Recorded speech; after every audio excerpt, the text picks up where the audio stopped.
سبيل الدموع سبيل مريح تنهدى يا صاحي كي تستريح Silakan Mas Wildan Akbar. Assalamualaikum Ustaz. Waalaikumsalam warahmatullahi wabarakatuh. Anda dari mana? Saya dari Garut.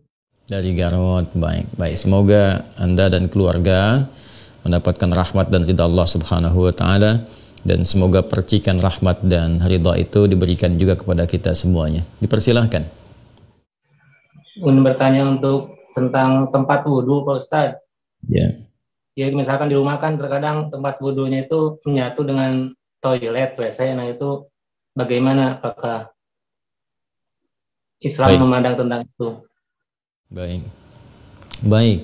Terima kasih Mas Wildan, dan pertanyaan ini barangkali juga mewakili pertanyaan dari saudara-saudari kita yang lain terkait dengan hal yang dimaksudkan. Idealnya memang tempat wudhu itu berpisah dengan toilet.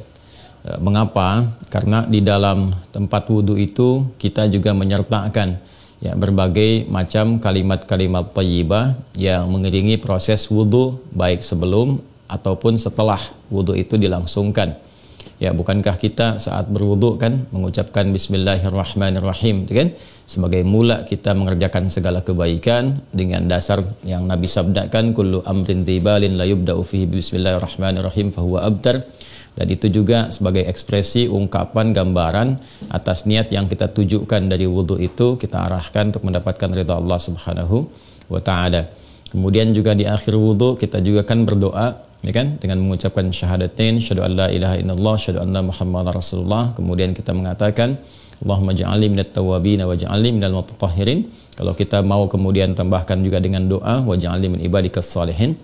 Nah, sedangkan kalimat-kalimat thayyibah yang berupa permohonan-permohonan doa dalam kebaikan ataupun menyebut asma-asma yang mulia, nah itu kan umumnya tidak diutarakan saat kita berada di dalam toilet, karena toilet punya sifat tertentu.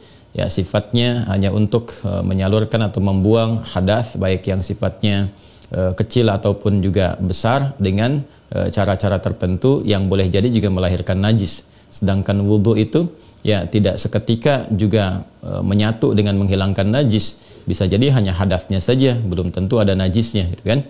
Sedangkan kalimat-kalimat thayyibah sangat tidak disukai diungkapkan dalam keadaan-keadaan kita masuk toilet. Karena itu saat masuk toilet kita kan berdoanya doa memohon perlindungan kepada Allah dari godaan-godaan setan yang berkumpul di tempat-tempat yang buruk, seperti toilet dan semisalnya.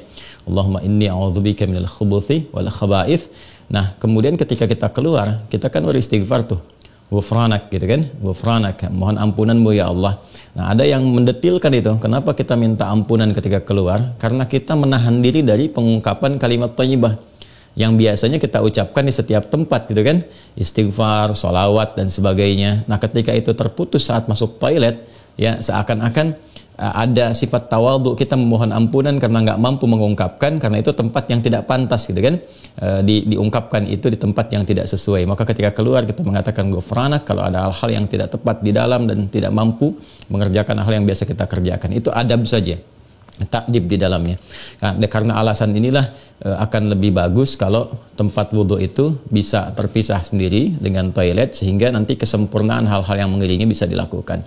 Bila pun memang keadaannya tidak memungkinkan dan hanya ada itu dan bisa didapatkan di dalam berbagai kondisi, Anda ke mall misalnya kan, tidak ada tempat spesifik wudhu, taruhlah gitu, demikian kondisinya, atau bahkan dalam kondisi tertentu, bahkan saat haji atau umrah yang begitu padat tempat wudhunya misalnya, dan Anda hanya menemukan ada toilet tapi ada keran yang disiapkan terpisah, gitu kan, di dalamnya itu.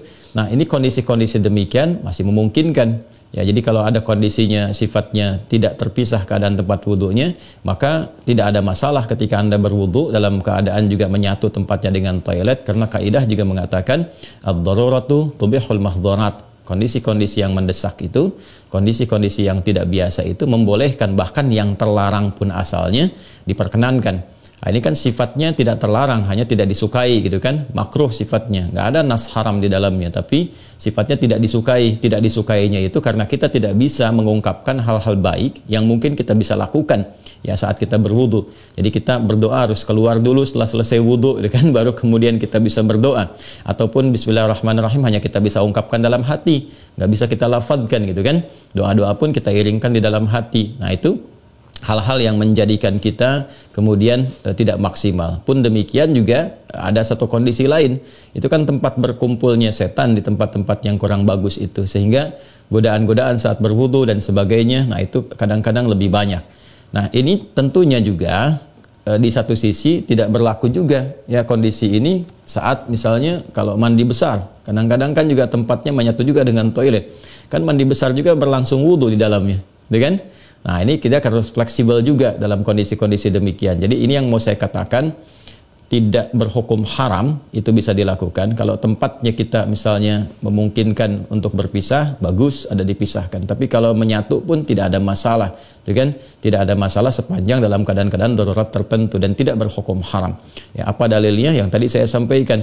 Ya, tidak ada nas spesifik mengharamkannya, dan kadang-kadang kita mandi besar juga ya, al-ghuslu dari janabah dan semacamnya juga berlangsung, dan dalam mandi besar juga ada wudu. Namun barangkali kesempurnaan itu tidak bisa kita iringkan dengan kalimat-kalimat thayyibah yang diungkapkan, hanya dalam hati kita lakukan.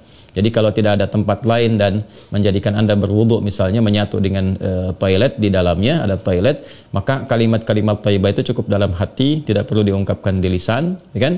Dan sempurnakan wudu Anda, lalu ketika keluar Anda berdoa sebagai penutup bagian dari wudunya.